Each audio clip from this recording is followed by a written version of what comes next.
प्यारे विद्यार्थियों नमस्कार। आज मैं आपको कक्षा 7वीं हिंदी में पाठ 3 हिमालय की बेटियां पढ़ाने जा रहा हूं। इसके लेखक हैं नागार्जुन। नागार्जुन का जन्म सन 1911 ईस्वी में हुआ। मृत्यु 25 नवंबर 1998 में हुई।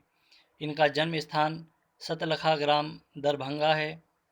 इनकी प्रमुख रचनाएं हैं युग धारा, सतरंगे पंखों वाली, खून और शोले, प्यासी पथराई आँखें, भस्मांकुर, पुरानी ज्योतियों का कोरस, तालाब की मछलियाँ।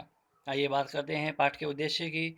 नागार्जुन ने नदियों को अनेक रूपों में देखा है और उनके महत्व को दर्शाते हुए हमें उनको निर्मल बनाए रखने के लिए कहा है। चलिए बात करते हैं पाठ के सारांश की। लेखक नदियों को माँ मानने की परंपरा से पहले इन नदियों को स्त्री के सभी रूपों में देखता है, जिसमें वो उसे बेटी के समान प्रतीत होती हैं। इसलिए तो लेखक नदियों को हिमालय की बेटी कहता है।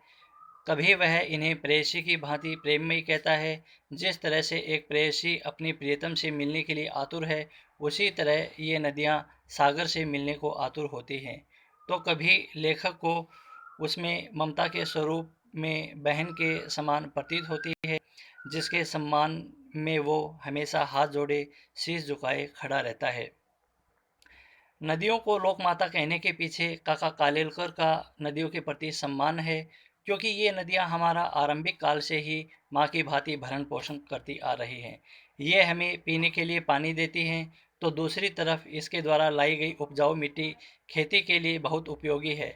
ये मछली पालन में भी बहुत उपयोगी है।